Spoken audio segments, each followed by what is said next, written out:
Hey, what is up, mortals? Welcome to Season 6 Part 1 What If Quirks Were Outlawed? I just wanted to greet you guys by just saying, sit back and relax, you're in for a treat. So, we begin. After the incident with Night Eye, the vigilantes took it slowly for a while. There are two reasons for this. Number one was that the AQTF were more active than ever before. The defeat of Night Eye had hit them hard, especially since it was just after Endeavor was defeated. The media were still kept in the dark about the vigilantes, and Midoriya was starting to wonder why. The second reason for them slowing down was that Midoriya needed to recover after his beatdown. Night Eye had left him battered, but everyone knew that the green-haired boy would only grow stronger thanks to this. The issue, however, was with both Kirishima and Bakugo. The adults refused to let the teens patrol unless they were in groups of two, and that was the issue. Bakugo and Kirishima were like fire and ice, they simply didn't get along with each other. Their incompatibility meant that they couldn't be placed in the same patrol group, which meant that they needed to patrol with one of the adults. This also meant that they couldn't cover as much ground, so they couldn't properly patrol until Midoriya had recovered. It took some time, but Midoriya was eventually back in a close to peak condition. He hadn't just recovered either. The other vigilantes noticed a change. He had little more confidence, and it looked like he had been practicing something new. They didn't question it, however, and quickly returned to patrolling. Midoriya was grouped up with Kirishima, and they set out to try and find the latter's friends. Kirishima was worried about being recognized at first, but that worry quickly vanished after his first patrol. The teen had taken Midoriya's advice and changed both his hair color and style. He now had spiky hair that almost resembled Bakugo's, and it was a dark red instead of its usual black. His costume consisted of an open black vest, with a dark red and short-sleeved undershirt. To cover the bottom part of his face, he had a scarf wrapped around his neck so that it covered both his mouth and nose. The two vigilantes carefully made their way through the dark streets, keeping their eyes and ears up for any criminal activity, or the AQTF for that matter. They were patrolling the parts that Kirishima thought his friends were most likely in, but they weren't having any form of luck. They had searched almost every place that Kirishima could think of, but their lack of results could also be a result of the fact that Midoriya didn't really know what to look for. You know, this would be much easier if you told me the names, quirks, and appearances of the people we're looking for, Midoriya stated, his voice being relatively calm through his worry. Kirishima thought about it for a second, until he mentally facepalmed when realizing that Midoriya was right. You're right, we're looking for 3 people, 2 girls and 1 boy. The boy is called Masahiro Ajiro. He's blonde and his quirk is a mutation type that gives him a tail. The girls are called Mina Ashido and Ochako Uraraka. The former has pink skin and horns, and her quirk lets her secrete a type of acid. The latter has short brown hair with brown eyes, and her quirk lets her remove gravity from any object she touches. The now red-haired teen said, properly explaining the appearance and quirks of the people they're looking for. Midoriya was intrigued by the trio's quirks, for he found them interesting in many ways. But one thought that passed through his mind made him rather sour. So what you're trying to say is that we couldn't miss them even if we tried. And that gives me 3 possible explanations for us still being empty-handed. The first being that we simply are worthless when it comes to searching, which is totally possible. The second being that they are incredibly good at hiding, in which case we don't have to worry about them getting arrested by the AQTF. Or, the green-haired boy carefully explained, until he stopped himself before talking about the third possibility. Kirishima stopped to look at Midoriya, for he could almost predict what the green-haired boy was about to say. Midoriya observed Kirishima's reaction as he finished his explanation. The third possibility is that we aren't looking in the right places, in which case we might never find them. But the simple fact that we haven't been there yet tells me something critical. You don't want us to go there, the green-haired boy said, sounding like he was interrogating the red-haired boy. Kirishima shivered and looked a little scared upon hearing this, which was enough evidence to say that Midoriya had been correct with his statement. The green-haired boy knew that he was right, but he was worried. If Kirishima was this scared by just thinking of it, what kind of place could it be? What are you hiding? Midoriya asked more kindly, hoping that Kirishima would open up to his words. The red-haired teen looked uncertain about what to say, like he would rather just forget what he knew and never rediscover it. He then clenched his fist, as he realized that he needed to talk about it. There's a place that I haven't shown you yet, one that is hidden from the outside. But we're better off never going there, for it can only be explained as hell, Kirishima said, sounding like he was afraid. Midoriya wanted to ask a follow-up question, but the red-haired teen answered it before he could ask. It's what one would call an underground fight club, a place where you can fight with your quirk and there are almost no rules. It's a haven of crime where the worst kind of people gather to do their shady business, but the worst is the people running it, Kirishima said, still sounding terrified. Midoriya was very concerned for Kirishima, but he still needed to know what they might be dealing with. What makes them so bad? The green-haired boy asked, still trying to remain calm. Kirishima took another breath, steadying himself before giving an answer. It's run by a Yakuza. That alone is terrifying, but this group is worse. They're called the Shai Hasekai, with a man named Overhaul as their leader. They have incredibly powerful members with different types of quirks, but Overhaul takes the cake in that category. His quirk gives full control over whatever matter he touches. He can kill you with just the touch of a single finger, the red-haired boy said, now sounding more terrified than ever before. Midoriya was both shocked and scared upon hearing this. The fact that this fight club was run by the Yakuza was terrifying enough, but for that same Yakuza to have so much power was just pure insanity. He didn't want to believe that the people they were looking for could be there, but the fact remained that it was a possibility. The way that Kirishima spoke made him imagine that he and his friends had been there before, and that it wasn't such a pleasant experience. That alone was enough for Midoriya to say that they shouldn't go there. But that voice was overpowered by the idea of Kirishima's friends being there and being in trouble. The green-haired boy looked at his red-haired companion, giving him a stern look as he said, "You're not going to like this, but we can't leave that stone unturned." With a voice that tried to be as calm as possible, Kirishima's expression changed into a mixture of shock and anger as Midoriya continued by saying, "I'm not saying that we need to go in there without being absolutely certain, but right now it seems that they aren't anywhere on Earth, which means that they are either in heaven or," but was cut off by Kirishima, who finished his sentence by saying, "Hell," with a distraught voice. Midoriya could feel how conflicted Kirishima was. On one hand, he wanted to find his friends. On the other, he didn't want to be anywhere near that place. The red-haired teen clenched his fist before taking a deep breath and saying, "Fine. But if we encounter Overhaul, you need to promise me that you won't let him touch you under any circumstances, not even for a handshake." With a somewhat angry tone. Midoriya was shocked to hear this tone, but he understood immediately. Overhaul could control matter, so shaking hands could result in dying before you even knew what was going on. The green-haired boy shook his head in response to his companion, without uttering a single word. Kirishima still looked a little angry, or maybe uneasy, as started walking while saying, "Follow me." Midoriya didn't wait for a second before following slightly behind Kirishima. The duo maneuvered themselves through different parts of the city until they eventually came to a stop. The place they were looking for had its entrance in a secluded alleyway, one that no one would guess actually led to a fight club. Not a single sound was emitted from the normal-looking entrance door, and not a single trace could be seen of anything else. Occasionally they would see someone enter through, but there wasn't anything else that suggested any form of activity. Therefore this place might as well not exist to Midoriya. But Kirishima couldn't stress enough that behind that door was the place that he remembered as hell. The two vigilantes observed the seemingly unguarded entrance from a rooftop, the only place that Kirishima felt comfortable observing it from. They were waiting for a sign, anything that would tell them what they needed to know. Midoriya was waiting patiently, and looked like he could stay there for a while with no problem. Kirishima, however, wasn't handling it very well. The red-haired teen looked ready to leave at any moment. He didn't even want to be here in the first place. "I've got a bad feeling about this. Can we leave now?" Kirishima whisper shouted, sounding a little angry as he did. Midoriya could tell that his companion was hiding his fear behind that anger, but it didn't stop him from watching the door. "I'm not leaving until I'm sure," Midoriya said, sounding as calm as the wind. Kirishima couldn't understand how his companion managed to remain so calm, but he ultimately took it as ignorance of the danger that they were in. "All right, I'm gonna go and be safe. You can stay here and be sorry," the red-haired teen said, finally having enough of what they were doing. Midoriya was about to say something that would hopefully calm and convince Kirishima to stay, but he was interrupted by something he saw. The green-haired boy could see that someone else was about to enter through the door to hell. The figure was wearing a cloak that covered most of its body, but there was a part that it could never hope to cover up. Midoriya almost smiled upon seeing this, as he looked towards Kirishima and said, "I don't think that you want to leave just yet. Someone with a blonde tail is about to enter." With a relatively calm voice, Kirishima shook upon hearing this, as he quickly snapped his gaze towards the entrance. He only managed to get a glimpse of the figure, but it was more than enough for him. Kirishima looked wide-eyed, as he slowly turned towards Midoriya and said, "That's him, that's Ojiro." With a worried tone, Midoriya could understand Kirishima's worry, for one of his friends had just walked into the place that they shouldn't be at.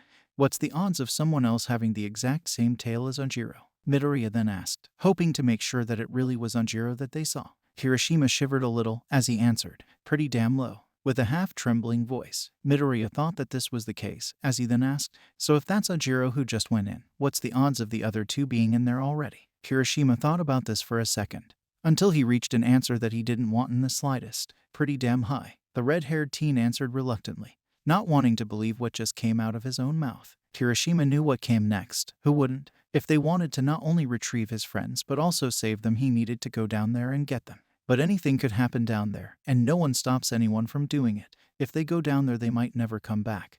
But if they don't, they might never save his friends. It's your call. I can't make the decision to go down there since I barely know what we're dealing with. I won't go down there on my own, but at the same time I won't force you to go with me. So you decide on what we do, Midoriya then said, knocking Kirishima out of his thoughts. The red-haired teen was surprised by this, but he didn't let it show. He wanted to say that they needed to leave, but he couldn't.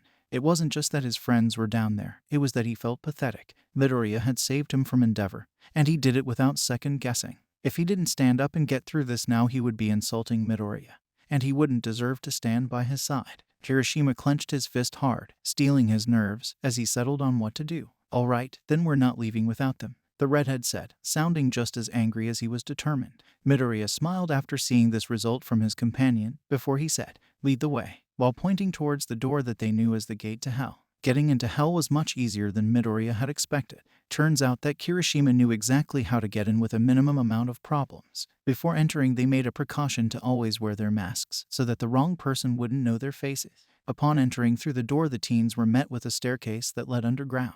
They took the steps downwards, noticing how the halls twisted at certain occasions until they finally made it all the way down. Upon reaching the bottom, they were met by an environment that matched Kirishima's description. A massive arena-like room that was packed full with spectators surrounding a caged ring in the middle. Midoriya took a good look around and could see criminals of different shapes and sizes, which scared him to a certain extent. But he managed to push that fear away, for he had a mission. We need to stick together. We're as good as doomed if we get separated. Let's find them and get out quickly, Kirishima then said, his voice barely audible through the shouts and bellows. Midoriya agreed with his companion, as they both forced their way through the tough crowd. Searching was not easy with this many people. It could take all day, and the longer they stayed, the more danger they were in. Midoriya searched the area with his eyes until he noticed some strange figures. Their body structures were normal, but it was their faces that Midoriya was wondering about. These figures wore some sort of bird-like masks, and they looked like they were guarding some secluded area of the club. The green-haired boy wondered who these figures were, until he remembered what Kirishima had told him earlier. The redhead had told him that Overhaul and his men all wore these types of masks, which meant that these figures were with the Shy Hasekai. Midoriya's gaze observed the room that they were guarding. It had a massive glass window so that one could see through it, and its decorations only said that this was the VIP room. The green-haired boy was about to keep analyzing the crowd, until something caught his attention in the VIP room. That attention, however, quickly turned into horror when he finally realized what he was seeing. Hey, is that the VIP room? Midoriya asked, standing still and voice trembling slightly. Kirishima looked towards the room as he answered, sort of. Overhaul always sits there, watching over the matches like a damned hawk, the redhead said, trying to make his voice heard.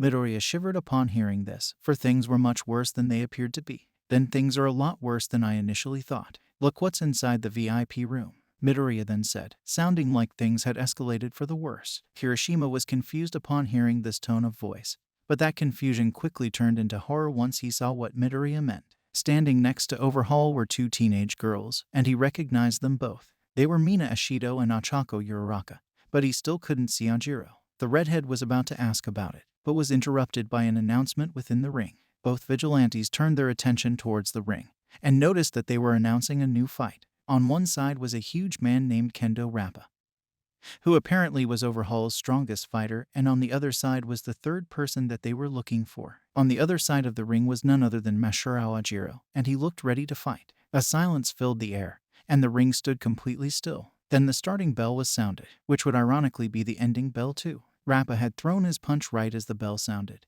and it was at an incredible speed. Ajiro stood no chance, and was knocked out immediately. Both Midoriya and Kirishima were shocked to see this, but one of them shouldn't have been. Midoriya then quickly switched gears, as he turned towards Kirishima and said, we need to do something now. I don't care how we do it, but we need to get in there. With a voice that sounded a little angry, as he pointed towards the VIP room. Kirishima only agreed to this, and told Midoriya that he had a plan. The two of them walked up the entrance of the VIP room, before they started to attack and beat the guards. They managed to get a few hits in, but then they were overwhelmed and dragged into the room. Upon entry, they were thrown to the floor with quite a lot of force, which made them both grunt in pain. There, we're in, Kirishima said, grunting through his newfound pain. Midoriya got a little annoyed, as he responded by saying, yeah, but that doesn't justify your idiotic plan, while also grunting a little. What has the cat dragged in now? A cold and terrifying voice said. Both teens looked towards the speaker and saw that it was none other than Overhaul. He was sitting in a chair, and he looked slightly annoyed. Midoriya was going to say something, but he was interrupted by another voice. Kirishima, it said. They both turned their gazes towards its source and saw that it was a surprised Ashido. Yeah, can we save it until after we get out of here? Kirishima responded, which confirmed the pink-skinned girl's suspicion. Ashido nodded in understanding as she stood close to the quiet Uraraka. What makes you think that you can leave? Overhaul then asked, sounding more ominous than before. Kirishima and the girls were all dead silent in response to this horrifying presence. But the person who spoke up was Midoriya. Because we said that we were going to do so, the green-haired boy said, earning a shocked expression from the others. Overhaul was surprised that the green-haired boy had the guts to speak up. But that surprise was quickly replaced by curiosity. The Yakuza leader carefully observed Midoriya until he spoke. Are you perhaps one of those vigilantes? The one that defeated Endeavor? Overhaul said, his voice sounding just as ominous as before. Midoriya was shocked and wondered how Overhaul knew about that, but then realized that he probably had a lot of connections. The green-haired boy didn't answer that question and remained silent. Overhaul made almost no reaction, taking Midoriya's silent reaction as a yes. He was impressed by this, and it made him think of an idea. You're impressive, so I have a proposition for you. I'll arrange a fight between you and a fighter of my choosing. If you win, you and your friends may go scot-free. Overhaul said, his voice still being ominous. Midoriya was a little intrigued, but he was also afraid. And if I lose? The green-haired boy asked, trying to remain as calm as possible. Overhaul didn't change his expression as he answered by saying, then you and your friends will start working for me. Also, need I remind you that your other option is to die right here and now. Now it wasn't just Midoriya that was terrified. Kirishima, Ashido, and Uraraka were equally scared. Midoriya needed to win. If he didn't, they would either be enslaved or dead. Silence filled the room until Kirishima spoke up. Let me fight then. The redhead almost shouted, pushing away his terror. Overhaul was unaffected by this, as he responded by saying, no, I specifically asked for him. He defeated Endeavor, so I believe that he is more qualified to do this. With the same cold voice as before, Kirishima hanged his head in shame, for it was partially true. Midoriya had defeated Endeavor, and he even managed to fight and outmaneuver Night Eye. If any one of them was qualified to do this, it was him. Don't worry, I don't plan on losing, Midoriya then said, his voice trying to be reassuring. Kirishima looked at his green-haired friend, noticing his smile, before he calmed down and nodded.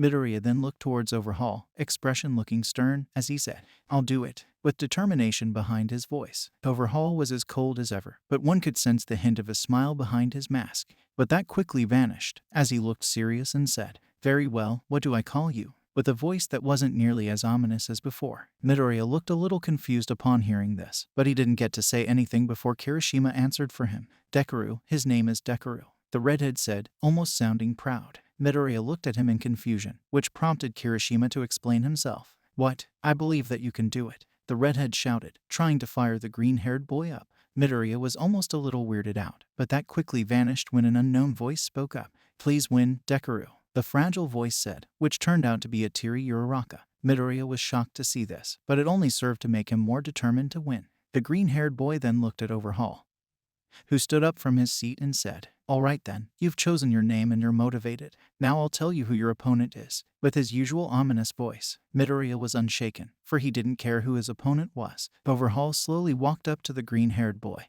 looking ready to pull the rug from underneath him as he finished his sentence. You'll be facing my strongest fighter, Kendo Rappa. Outro. Thank you all for sticking around, and I hope that you enjoyed. Before you leave, we would just like to let you know that We The Celestials has many other channels for your entertainment and viewing purposes. All the information you'll need is right below here in the description, so feel free to check out all the other incredible projects our team creates. Secondly, on behalf of We The Celestials, I'd like to thank everyone involved in the production of today's awesome content. Their details will be in the description below. That's all for today's video, so goodbye and have a divine day.